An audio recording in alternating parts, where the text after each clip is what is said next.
Hi guys, it's Ricky and today is July 22nd, 2024 and it's been 30 years since Richard Lynds stopped over my house to let me know that Tammy had gone missing, and it's been 30 years and we still have no answers. It's totally mind-boggling. Like, nobody's talking. Nobody was ever really talking. So I thought I'd come to Marie Lynch to tell my story, how I rekindled my friendship, even though I knew Tammy since we were children. After she left Olsh, our families kind of lost touch for whatever reason, and I hadn't seen her in years. And I'd come over to my cousin's house. I'm up here on the top of Marie Lynch Hill now. My cousins used to live in this house right behind us, and I was here hanging out the winter. This is early January, February 1993 with them, and Tammy was with her friends by that big tree in the yard over. There was like 10 or 15 of them. There was probably like 100 kids here, 80, 100 kids sledding that winter. But we were all looking for a snowball fight, so I made my snowball and I whipped it over, and I happened to hit Tammy in the side of the head. And I'd stuck back with my cousins and I was hiding in the yard. And she came over, instead of just like throwing snowballs back, asked like, "Oh, who threw that?"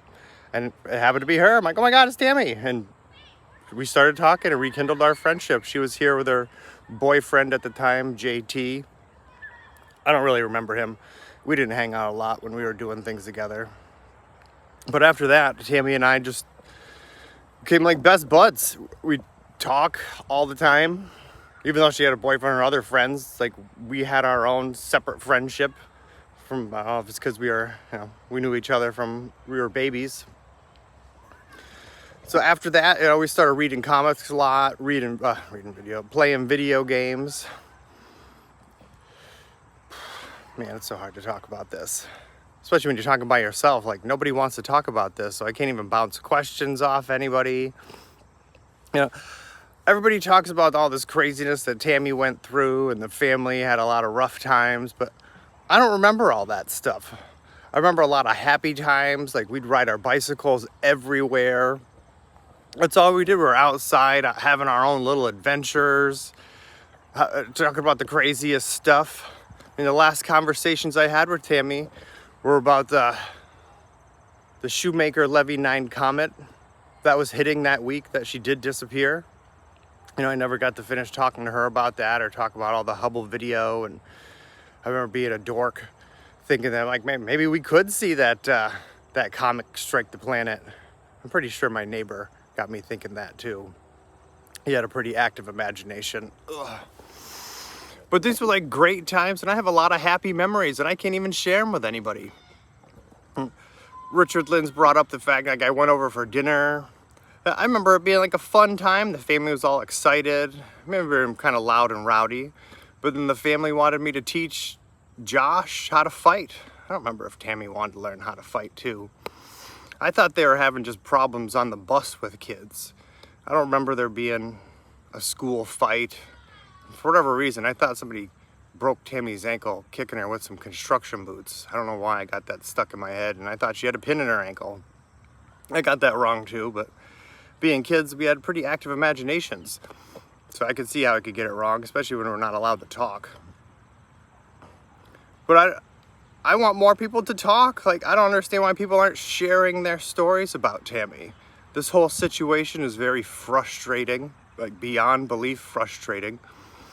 Especially when in the end, the only person that really did want to talk was Richard Lynds. And he, from day one, had accused me of having something to do with this, some kind of knowledge of what happened to Tammy, where that simply wasn't the case. I vaguely remember him coming over that morning and asking what happened to Tammy. It was maybe a couple minutes. He didn't hang around. There was no long conversations about what Tammy had been up to or any problems Tammy was having, because I don't remember her having any. And I sure don't remember him stopping over a second time, like a week later, talking to me on the steps with my mother. So it had to have been like a nothing conversation.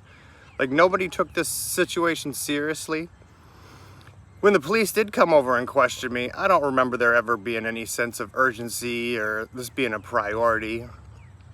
Not that, you know, I don't know what their job is in missing persons as a police officer when you're defending the law, when they had youth services that was supposed to be involved from what I heard, but I'm not sure. I mean, the communication has been terrible, and you can see from the Lynds notes and those Hell's Acres blog posts that the communication was so bad it drove them nuts and they wanted to scream.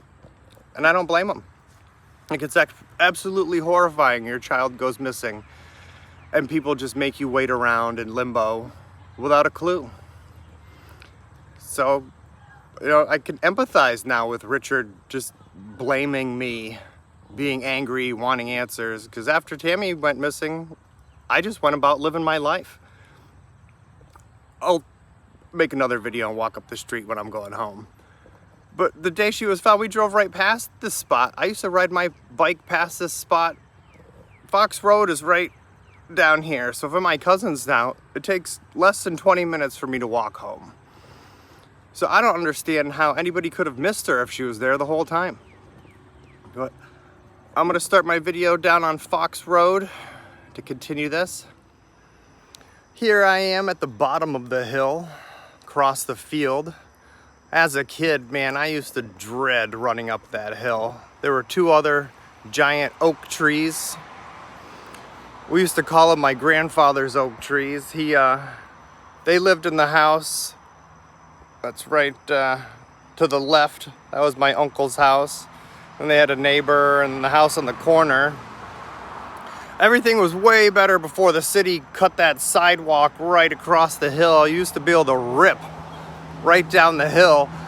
And on icy days, you'd be able to get to these goalposts, which is like 300 feet away. It was super awesome as a kid.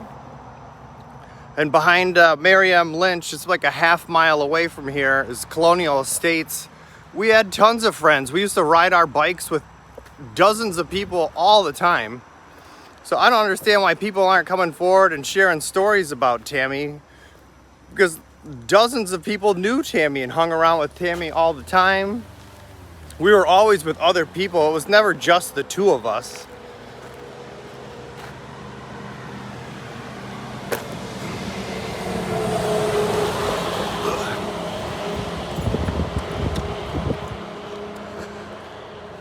And it drives me nuts that people say they didn't check Fox Road and they don't know how they missed this area. Tammy and I and Josh, all my cousins, all of our friends used to ride this road more times than I can ever tell you, like dozens of times per week. Every single week. There's somebody coming. I'm gonna pause this. All right, where was I? So we used to ride our bikes by Fox Road. This is a cut through over to Colonial Estates, over to the comic book store that used to be on Parker Street, because we could get through all the back neighborhoods over towards Starling. I believe Hell's Acres said there was another area that they called the pit, that they used to have fires and someone built some type of structure before someone burned it down.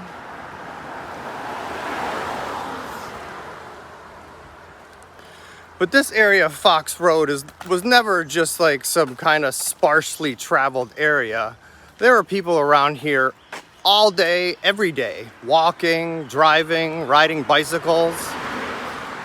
Now we're coming up to the spot where Tammy was found, which is strange because the guardrail's here, but according to the pictures, Tammy was found in this area that's pretty open. The log that was there was right next to the side of the road at the time. This whole area used to be a lot more open. I'm surprised it's not still wide open. A lot of small growth has filled in this area. But when people talk about this area being like a jungle or it's highly overgrown, like that is not true. I walk these paths still all the time, even with my dog.